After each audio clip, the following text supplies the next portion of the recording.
ప్రపంచాన్ని పాలించిన మొదటి సామ్రాజ్యం బాబిలోనియన్స్ అయితే 2 మాదీయులు పారసీకులు పరిపాలించారు, 3 గ్రీకులు పరిపాలించారు, 4 రోమన్స్ పరిపాలించారు. నెబుకద్నెజరు పడుకునే ముందు వాడు ఒక క్రూరమైన ఆలోచించాడు.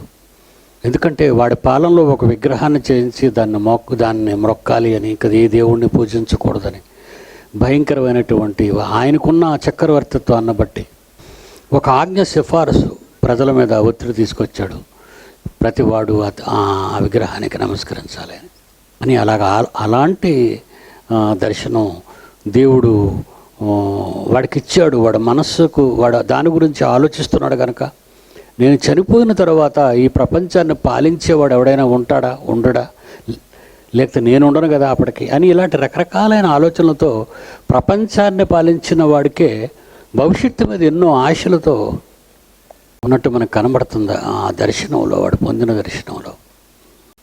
బీజేపీ అనుకుంటుంది ఇక నేను పరిపాలిస్తాను అని. అసలు సింహాసనం మీదకి రావాలన్నా పోవాలన్నా దేవుని యొక్క ఆలోచన ఉండాలి అనేది మాత్రం బైబిల్లో రాయబడిన ప్రాముఖ్యమైన ఉద్దేశం.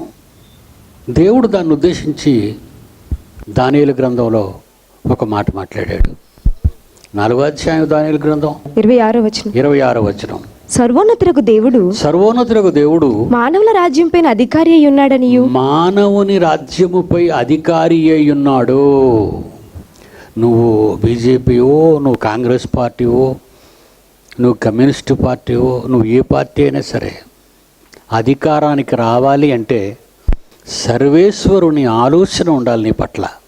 ఎలక్షన్స్కు ముందు మత ఛాందస్వత పార్టీలు ఎవ్వరికి కూడా భారతీయ జనతా పార్టీలో ప్రవేశం ఇవ్వలేదండి.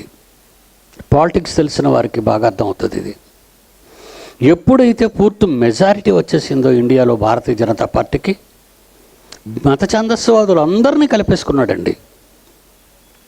ఇంకా వాళ్ళ అజెండాలో ఏంటంటే క్రైస్తవుల్ని లేపేయటమే భారతదేశంలో. మొన్నే ఒక విషయాన్ని కక్కాడు వాళ్ళ మత ఛాందస్సు నాయకుడు. మరో సిరియాగా చేసేస్తాం భారతదేశాన్ని అన్నాడు. భారతదేశాన్ని మరో సిరియాగా చేసేస్తావా? సిరియాలో ఏం జరిగింది? క్రైస్తవులను చంపేశారు. క్రైస్తవ స్త్రీలను వేలం వేసి అమ్మేశారు. క్రైస్తవ స్త్రీలను మానభంగం చేసి చంపేశారు. క్రైస్తవ దేవాలయాలు పడగొట్టేశారు. ఎంత క్రూరంగా చంపేశారంటే క్రైస్తవులు చిన్నపిల్లలను కూడా చూడకుండా చంపేశారు. మనిషిని చంపి దేవుని సేవని చెప్పే కాలం వచ్చింది.